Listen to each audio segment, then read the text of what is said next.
Hello students. Today we are going to discuss some more aspects of extensions of Mendelian genetics. In this lecture we will be discussing incomplete dominance and some examples of codominance. Let us discuss first example of exception to Mendelism, that is incomplete dominance.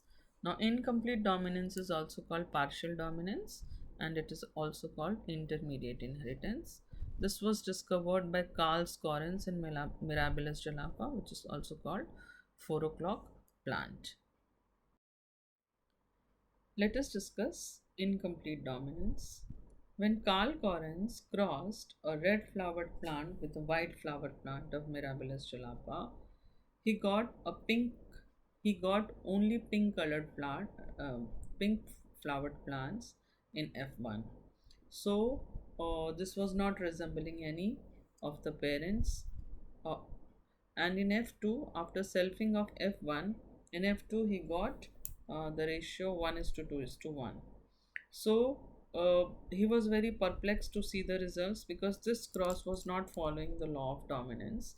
In F1, instead of one of the phenotypes, he was getting instead of getting one of the phenotypes resembling parents, he was getting a phenotype which was intermediate between the two parents.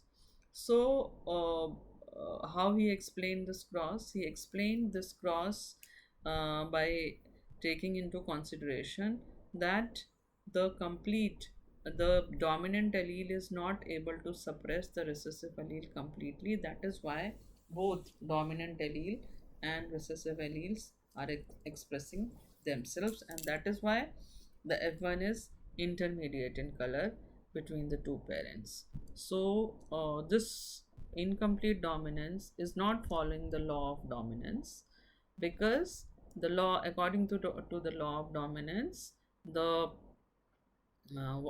according to the law of dominance, when two parents are cross differing in a pair of contrasting characters, one of the characters is expressed in F1, which is called dominant, and the other one, which is hidden, is called recessive. But here in this, both the alleles are expressing themselves in F1.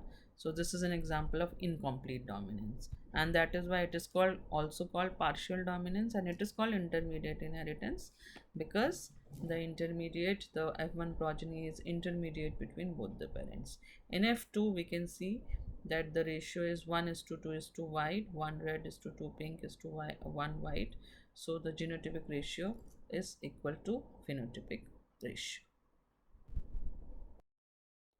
We will be discussing two examples of codominance: sickle cell anemia, which is also an example of pleiotropy, and the second example we are going to discuss is blood group, which is an example of codominance and multiple.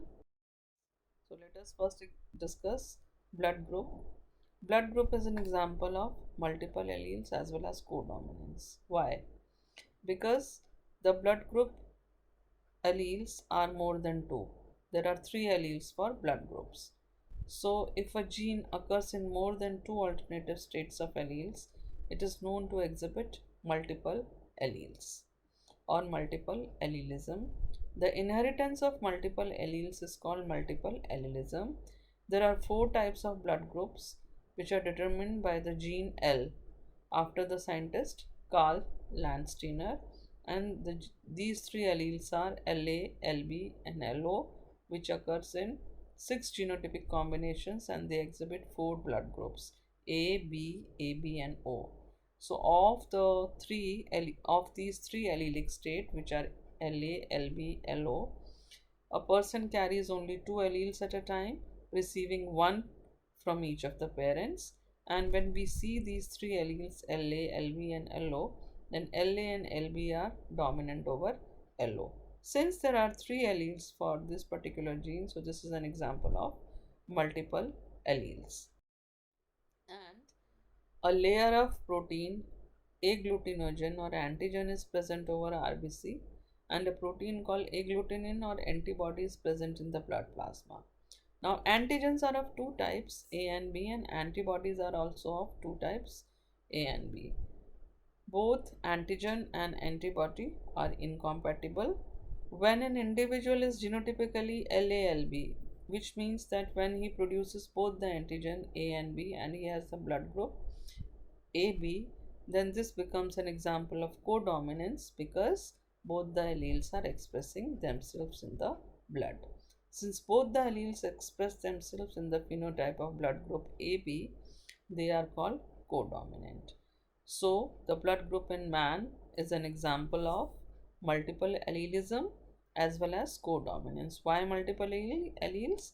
Because it has more than two alleles A, B, and O, LA, LB, and LO. And why this is an example of codominance? Because in blood group AB, the blood carries both the antigens A and B. 13th point is antibody A will dissolve the layer of antigen A. Similarly, antibody B will dissolve the layer of antigen B and will show agglutination. Now, for your you must be knowing that O blood group is universal donor as they have no antigens, and AB is a universal recipient as they have no antibodies. So what we have discussed so far, we have discussed that ABO blood group is an example of multiple alleles as well as codominance. So here we can see that there are 4 blood groups A, B, AB, O, and these are the 6 genotypes. So for blood group A, the genotypes are LA, LA, LA, LO, and B for B blood group, the genotypes are LB, LB, LB, LO. AB for blood group AB, the genotype is LA-LB, and because of this AB blood group, the blood is an example of codominance, and O blood group has no antigen. For ABO blood group, the genes are present on chromosome number 9. Please remember this. And you can see the picture here with antigens and antibodies in blood group. So blood groups we have just discussed. These are examples of multiple alleles as well as codominance, and blood groups are because of autosomal gene I, which is isohemoagglutinogen. There are two genes IA, IB, which are dominant over IO. This we have already discussed. Now, Rh factor is another antigenic protein present on the surface of RBC in humans. Since this protein was already known to be present on the blood cells of rhesus monkey, so this was named as Rh factor. So this Rh factor is another antigen which is different from the antigen A and B, and based on this there are two types of person, Rh positive and Rh negative. Approximately 85% American population and 93% in Indian population is Rh positive. Now erythroblastis fetalis, this is a phenomenon where if a second Rh positive child happens to be in Rh negative mother's womb, the new born child develops anemia. So this is this is a phenomenon which is just for your knowledge, erythroblastis fetalis, and this is related to Rh antigen.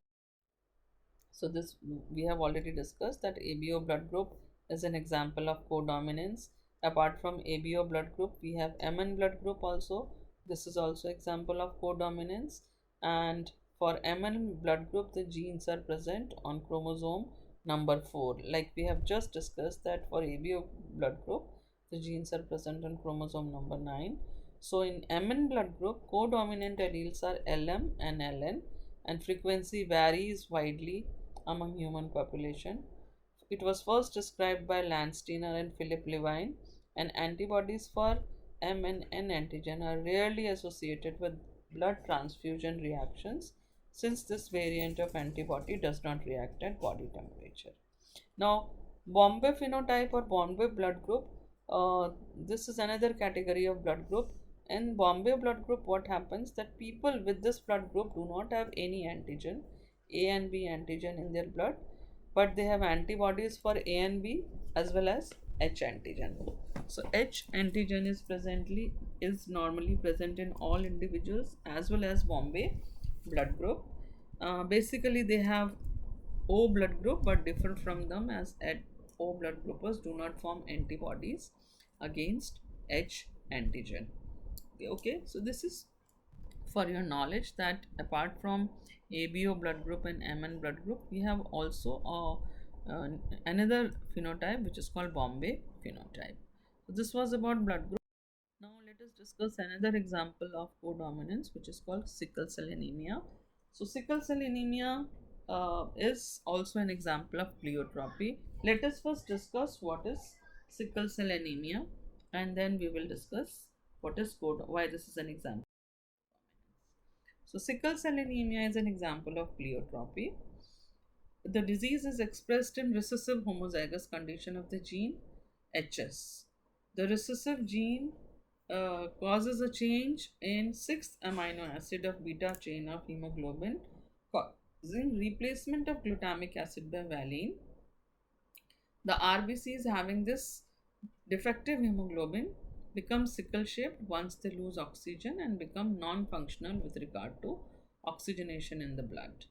So fourth point means that those people who have sickle cell anemia, they have instead of oval RBCs, they have sickle shaped RBC which have less oxygen carrying capacity. Fifth point says individuals homozygous for this gene HSHS immediately die after death, so this is a lethal disease, and individuals heterozygous with this gene show normal as well as sickle shaped RBCs in the ratio of 1:1 depending upon if availability of oxygen. If the oxygen deficiency is there, then the oval is to sickle shaped RBCs are in the ratio of 1:1, and if the oxygen concentration is normal, then there are more oval RBCs. So 7 point says that if oxygen concentration is optimal, heterozygous individuals will have more normal shaped RBCs and few sickle shaped RBCs in the blood. And 8th point says such individuals have mild anemia and are protected against malaria because the parasite cannot live in the sickle shaped RBCs.